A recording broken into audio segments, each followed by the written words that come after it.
Hello，大家好，今次呢就帶大家去高松。好啦，我哋到達高松啦。一出嚟啦，攞完行李一出嚟呢，就直接望到租車鋪。通道啦，就有人嚟接我哋啦。咁呢間呢叫做Budget Rent-A-Car啦。咁機場大概5分鐘嘅車程呢，就嚟到呢度啦。今次嘅旅程就同埋姑姐姑丈一齊嘅，一到埗就帶佢哋去咗 Seven， 介紹呢部沙冰機俾佢哋。嚟到日本食蔬菜一定少過平時噶啦，咁呢，就多啲飲蔬菜同埋水果汁啦。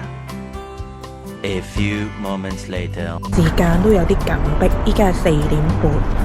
咁我哋呢，得返1個鐘頭嘅時間啫，因為呢度其實唔同月份呢，就即係閂唔同嘅時間啦，有陣時就會閂6點半啊嗰啲咁樣啦。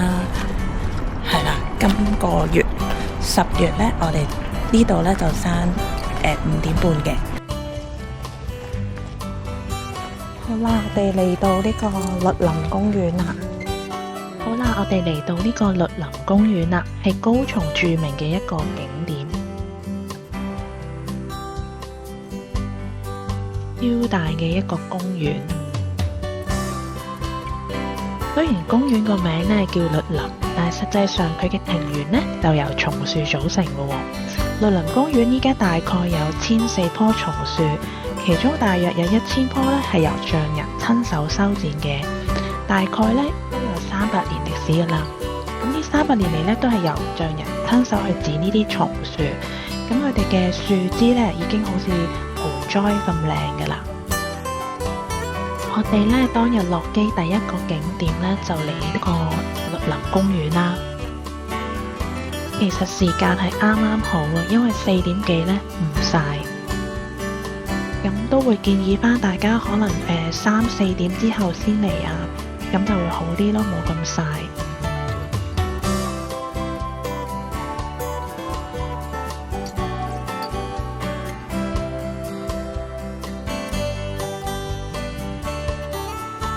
我哋嚟呢度嘅時候呢係10月初，相信喺紅葉嘅季節過嚟呢，呢度一定勁靚。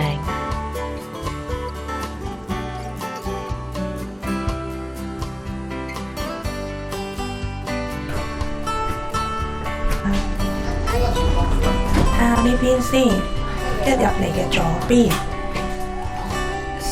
呢度係洗手間、浴室、風筒，各樣嘢都齊備啦。跟住呢度洗衣機，呢邊係浴室、廚房啦，跟住有焗爐啦，呢嘅大台啦，呢度有得掛衫，呢度咧，呢度咩嚟㗎？啲被鋪啊，跟住呢邊洗手間。我睇下呢邊先，一晚啦，辛苦你哋啦。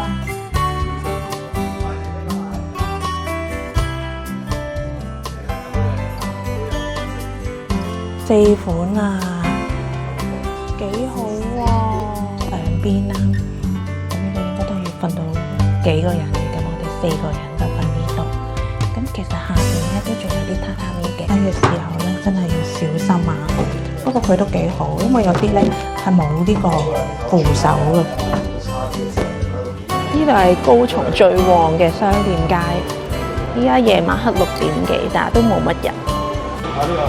呢度係片園町商店街。好啦，依家咧我哋就book咗呢間整烏冬體驗。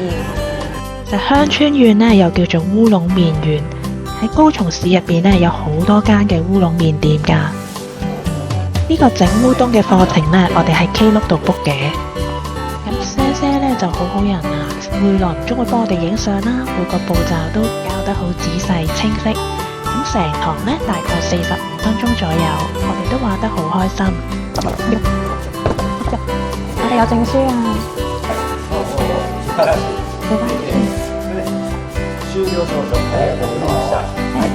睇睇比較多耶！大家重複食。收了證書，即係我哋學識咗啦。有呢個整烏冬好嘅。我哋可以做師傅啦。係。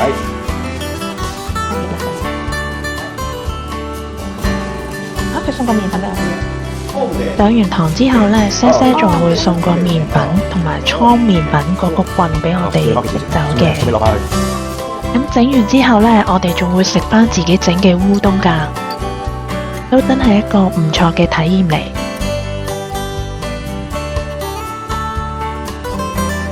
好啊，謝謝。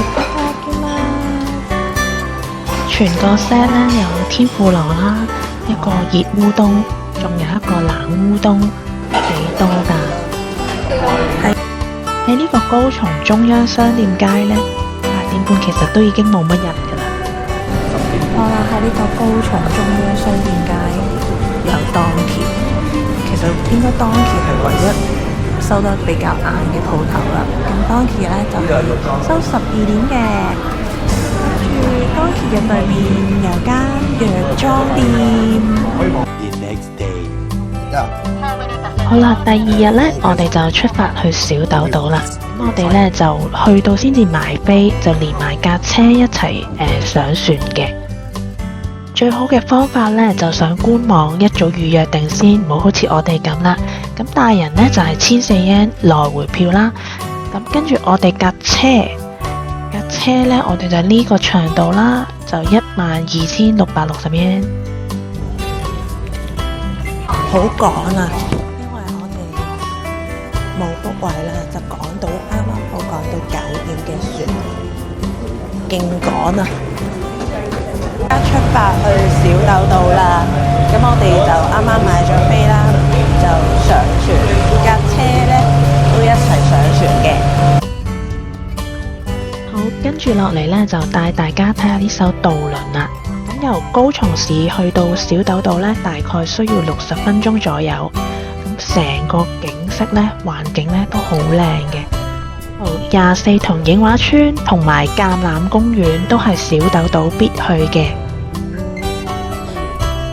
咁另外船上邊呢，亦都有小賣部啦，有啲零食啊、手信啊等等可以買。歡迎嚟到小豆島。好啦，我哋去啦，出發。好啦，我哋嚟到橄欖公園啦，地標好多攞掃把，呢個可以印咯，吸呢個印。魔女宅急便拍攝牌。咁呢個希臘風車呢，必然就係打卡點啦。個個呢都好落力咁喺度跳，務求影到一張靚嘅相。勁多醬油喎呢度，啱啱呢一坐上搭船上嚟小豆島嘅時候，已經聞到好香嘅醬油味。果然呢個島呢，係盛產醬油嘅都有啊。係啊。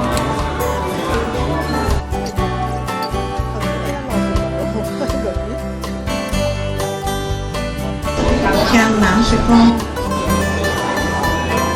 A few moments later. 好，下一站我哋嚟到軟金醬油紀念館。500円一個人，大人。好，馬甸軟金醬油紀念館，咁都係喺呢個小豆島好出名嘅。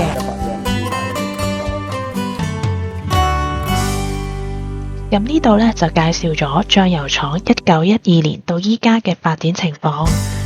小豆島又叫醬油之鄉喎，喺全盛嘅時期有400幾間嘅醬油廠㗎，到依家大約保留咗20幾間嘅醬油廠，有啲仲會開放俾大眾參觀嘅。基本上呢，我哋一落船就聞到醬油嘅香味㗎啦，醬油之鄉真係名不虛傳㗎。仲有記得要試下呢個醬油雪糕啊！好啦，今次嘅分享呢就到呢度啦。想知我哋喺高松仲去咗邊？記住留意住啦〜